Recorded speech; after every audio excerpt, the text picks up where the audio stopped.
warahmatullahi wabarakatuh. Semangat pagi! Kembali lagi dalam pembelajaran online mudah dan jelas.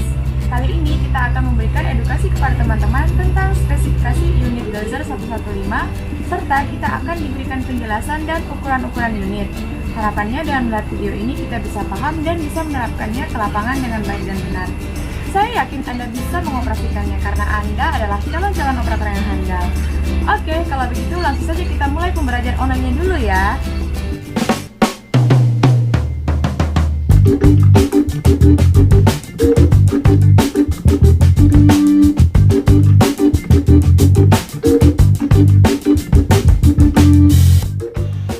Ya, assalamualaikum warahmatullahi wabarakatuh. Semangat pagi, luar biasa. Kita bertemu lagi di dalam pembelajaran online mudah dan jelas.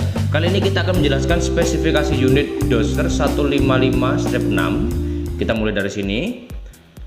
Di situ ada tulisan D155A-6, artinya D adalah bulldozer, 15 artinya size unit, 5-nya artinya menggunakan torque-converter, A-nya adalah track standar, dan 6-nya adalah modifikasi. Jadi artinya D155A-6 adalah itu.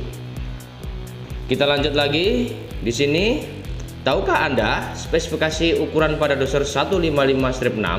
Tinggi, panjang, lebarnya berapakah itu?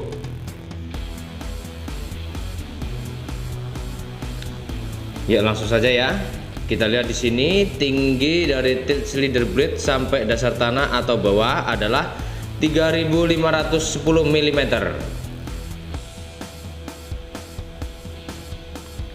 Oke, lanjut untuk tinggi tanggul dari kabin ke trek adalah 3395 mm. Oke. Kita lanjut lagi. Untuk tinggi blade dari bawah ke atas adalah 1790 mm, artinya 1,7 atau 1,8 meter itu ya, kalau dijadikan meter. Ya, lanjut. Untuk tinggi ripper atau penyobek dari bawah ke atas adalah 900 mm ya. Panjangnya seng ripper itu, pisaunya aja itu 900 mm. Oke, lanjut. Panjang dari blade ke ripper adalah 8680 mm. Jadi kurang lebih sekitar 8,7 meter ya.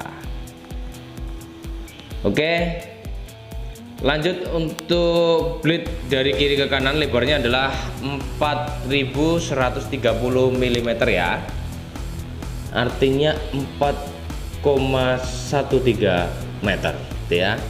Lebar center track ke kanan ke kiri adalah 2140 mm. Kita lihat di gambarnya ya, itu adalah acuan dari yang kita berikan ukurannya begitu. Lanjut, untuk jarak antara center idler dengan center sprocket adalah 3150 mm. Kita lihat center berarti dia di tengah dia, di tengah. Lanjut, untuk jarak antara sprocket dengan ujung belakang ripper adalah 3100 mm. Nah, oke, kita lanjut untuk tipe engine. Di sini ada SA6D140E-5.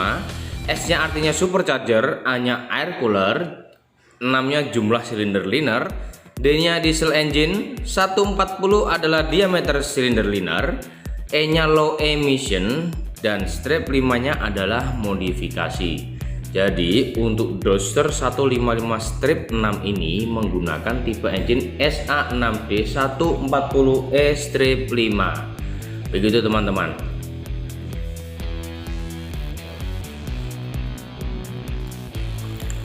Ya, untuk engine dozer 155-6 yang tadi kita bahas barusan, SAA6D140E-6, kapasitas speednya adalah 9,4 meter kubik ya. Jadi itu adalah kapasitas blade dan horsepowernya 354 horsepower kekuatan.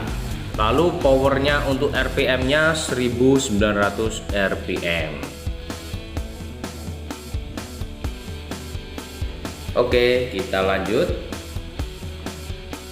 Untuk kapasitas tangki. Nah, di sini ada tangki fuel, isinya adalah 625 liter, tangki coolantnya 82 liter, oli engine 37 liter, torque converter dan transmisi 90 liter, oli hidroliknya 85 liter, dan final drive-nya adalah 31 liter.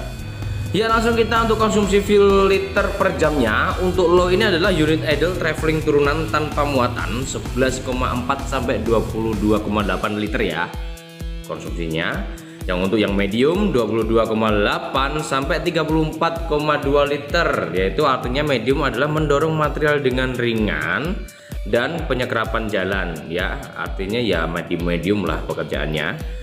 Dan untuk yang high ini adalah wrapping dengan mendorong yang berat dan operasi dengan power yang tinggi. Dia di high ini adalah 34,2 sampai 45,6 liter per jamnya. Ya, kita lanjut. Tahukah Anda beberapa komponen pada unit doser 155-6 untuk pengenalan komponennya ya?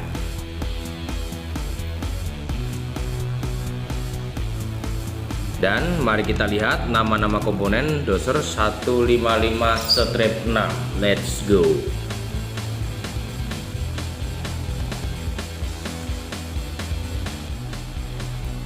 Ya, kita lihat di sini ada blade. Ya, blade adalah salah satu perlengkapan kerja yang berfungsi untuk mendorong material.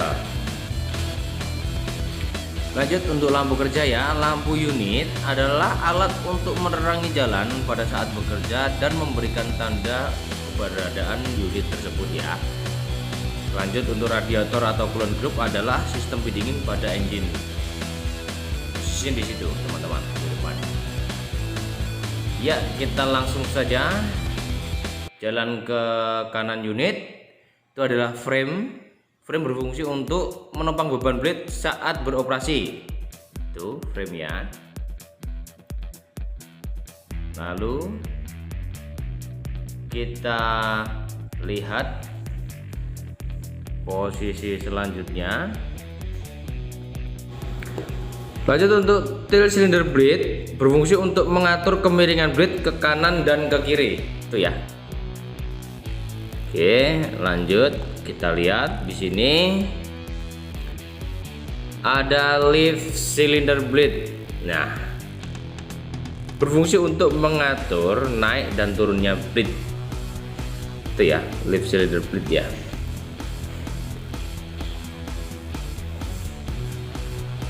Oke, di sini kita lihat kabin ya, itu ya. Kabin adalah ruangan operator saat akan mengoperasikan unit ya. Jadi posisi operator berada di dalam kabin itu ya. Nah, ini adalah lampu kerja atas, berfungsi sebagai penerangan bagian samping dan depan saat unit beroperasi atau bekerja teman-teman. Yang di kanan itu adalah cover engine. Samping kanan berfungsi untuk menutup atau melindungi komponen engine bagian kanan. Nah, di dalam itu banyak komponennya tuh. Lanjut untuk pre cleaner adalah pembersihan udara yang kotor menjadi bersih dan dimasukkan ke air cleaner. Setelah itu ada air cleaner di bawahnya. Oke, yang di sini adalah exhaust pipe sebagai saluran pembuangan akhir dari gas buang sisa pembakaran dalam silinder. Oke, kita lanjut ke idler, berfungsi untuk menegangkan atau mengendorkan trek dan meredam kejutan dari depan. Itu idler. Dan sprocket berfungsi untuk meneruskan tenaga melalui trek link AC menjadi gulungan pada trek lalu bisa bergerak unitnya. Tuh, idler dan sprocket depan belakang itu ya. Oke, di sini lebih jelasnya untuk komponen trek. Carry roller berfungsi untuk menahan trek link agar putaran trek stabil saat beroperasi. Itu adalah carry roller. Lanjut untuk track show berfungsi untuk menapak pijakan dan menahan beban pada unit ya. Itu track show itu. Lanjut untuk idler berfungsi untuk mengendorkan trek dan meredam kejutan dari depan. Yang tadi itu ya idler ya. Lanjut, untuk trackling dan track show berfungsi untuk merubah gerakan putar menjadi gerakan gulungan. Yang pertama, yang keduanya adalah tempat tumpuan atau rel dari track roller sehingga unit bergerak. Yang ketiganya adalah tempat dudukan pin, bushing, dan track show. Yang keempatnya adalah tempat bersinggungan dengan roller saat unit di dalam keadaan diam atau bergerak ya. Itu fungsi dari trackling dan track show ya. Jadi satu dia fungsinya, hampir sama teman-teman. Oke, kita lanjut untuk ya teman-teman, kita lanjut ke track roller, berfungsi sebagai pembagi beban pada unit ya. Track roller posisinya di situ teman-teman. Lanjut, sprocket seperti tadi berfungsi untuk meneruskan tenaga gerak melalui trackling atau bushing berubah jadi putar dan menjadi gulungan track. Oke teman-teman, itu tadi komponen-komponen track ya. Jadi kita juga harus tahu gitu ya, penggerak dan pembagi gitu ya. Oke, kita lanjut. Di sini ada lift cylinder ripper, berfungsi untuk naik turunkan ripper. Itu posisinya di situ ya, di belakang kabin. Nah, ini adalah beam. Nah, beam ini adalah bagian kerangka dari ripper ya. Dan di belakang yang menonjol itu adalah counterweight. Nah, setelah itu kita lihat di sini ada ripper yang berfungsi untuk memecahkan batu bongkahan menjadi kecil-kecil sehingga dapat digusur dan diratakan. Itu ripper atau seng ripper itu ya, pisaunya itu, pedangnya itu. Kita lanjut, kita keliling, kita cek semuanya apa sih nama-namanya biar teman-teman tahu untuk pengenalan komponen. Ya, di sini ada beam atau arm adalah kerangka dari ripper ya. Nah, ini tilt cylinder ripper berfungsi untuk mengatur sudut ripper sesuai kebutuhan saat beroperasi. Jadi bisa maju, bisa mundur, itu yang ngatur. Tilt cylinder ripper. Nah, kita masuk ke dalam. Di sini ada injector grease berfungsi untuk melumasi pin-pin pada unit doser. Oke, kita lanjut untuk memperkenalkan. Ini adalah floto box ya teman-teman. Di P2H kemarin sudah kita jelaskan detail sekali, dan di situ kita cuma mengenalkan komponen aja. Oke, sini ada cover engine bagian kanan, berfungsi untuk menutup atau melindungi komponen dari engine. Oke,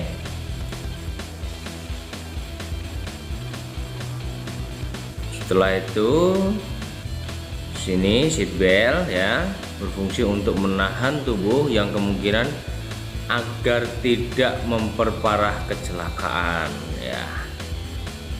Tuh, ini adalah tuas transmisi, berfungsi untuk memindah transmisi ketika beroperasi sesuai kebutuhan operasional. Tuh transmisi, kita akan jelaskan nanti di instrumen panel ya. Itu nanti kita akan jelaskan detail tentang transmisi itu ya. Ini adalah parking brake, berfungsi untuk menghentikan unit pada saat parkir dan agar unit tidak bergerak saat parkir. Tuh parking brake.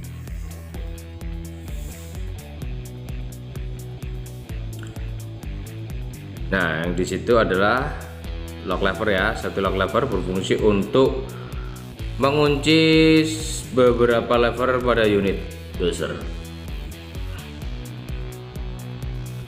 Itu ada brake control lever, berfungsi untuk mengkontrol brake pada saat beroperasi sesuai kebutuhan operasi.